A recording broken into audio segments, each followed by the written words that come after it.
Yo, what's up, guys? Talking about the Philadelphia Knicks series, which the Knicks end up winning 4-2 in Game 6 with a final score of 118 to 115, going on to face the Indiana Pacers. But before we get into that, let's recap the 76ers Knicks series. Game 5 was incredible for the 76ers. Tyrese Maxey made a 3-point and one off of Mitchell Robinson. I thought that was a very clumsy move from Mitchell Robinson. He got up in the air and went into the landing space of Tyrese Maxey, which caused the ref to say the foul and one, which Tyrese Maxey made a difficult three.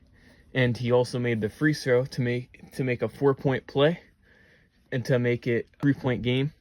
And then Maxey made a deep three to tie the game at the end of that fourth quarter to go into overtime. Then the Sixers kind of just made their free throws in the end, and they were able to just climb away with the victory against the New York Knickerbockers. And Josh Hart made deep threes, made a lot of tough shots. Same with OG Anunoby. His defense was crucial. Got a lot of steals, fast break dunks. That's what helped the Knicks crawl away, was his win. I thought the Knicks could have won in Game 5, but they kind of just let the 76ers come back. They were thinking, oh, we got a big enough lead in this end of the fourth quarter. Well, let's kind of back off a little bit. And it was a huge mistake because the Sixers found a way to climb back and get that win.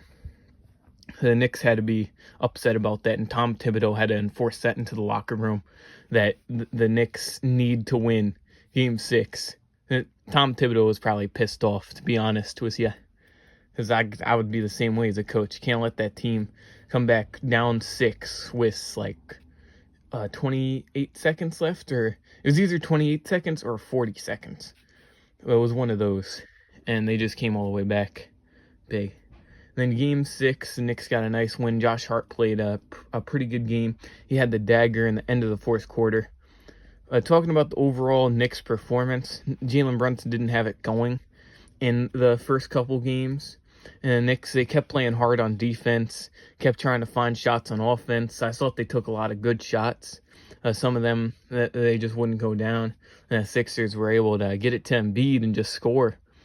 But the one thing, they did close out on Tobias Harris and Kelly Oubre Jr. They were very inconsistent, especially Tobias Harris.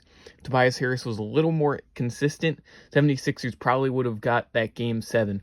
Got to Game 7. Tobias Harris had 0 points in Game 6. That had to be crucial. Same was Kyle Lowry. They both had 0 points. So Knicks did an excellent job on defense. So closing out the paint and closing out what Tobias Harris is known to do. He's known to make post fadeaway shots and hit occasionally catch and shoot threes, but he couldn't really find his rhythm in that series. And I think that was a vocal point for the Knicks. They're like, if we don't let Tobias Harris score and get consistent and let him find a rhythm, we can win this series.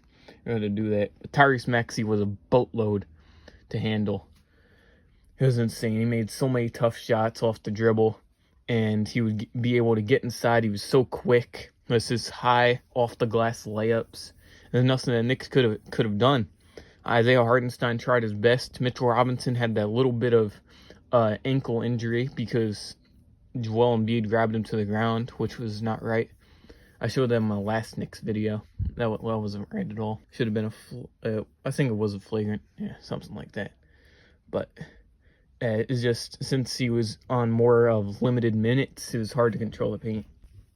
In the next Indiana Pacers Knicks series, the Knicks need to be able to lock down the paint. And they need to be able to control their identity, which is shooting threes and playing hard-nosed defense. Because I feel like whenever the Knicks shoot a good load of threes and it keeps going in, then the Knicks they feel a lot more confident and feel more comfortable into their rhythm in offensive schemes. Because then they're able to do whatever they want, because then you force the defenders to come out. Then you got Jalen Brunson. Most teams don't double team, and we'll see what the Pacers do. And I know it's kind of stupid. It really depends. But get Jalen Brunson the ball, he can just let him do his footwork in the paint, easy in the paint buckets, and to let him get his post fadeaways, his mid-range shot. Jalen Brunson has so many moves he could do. I say just keep hitting threes, keep getting Jalen Brunson the ball, let him cook. But and we got to control what what we can do against Tyrese Halliburton. I think that's a big thing. Pascal Siakam, if we have OG Anunoby on him, he shouldn't be a huge problem. He likes to get into the paint as well. So it's good. Halliburton, can't let him hit his deep threes. He can do that occasionally. And as long as we can stop him from getting comfortable, that's the big thing. I think the Knicks are going to end up beating the Pacers. I'm going to say 4-2, same as the 76ers series. They are a tough team, though, as they went far into that in-season tournament. But I'll see you guys next time. Peace out. Hope you enjoyed this video. See you guys next time. Peace out. Remember to subscribe.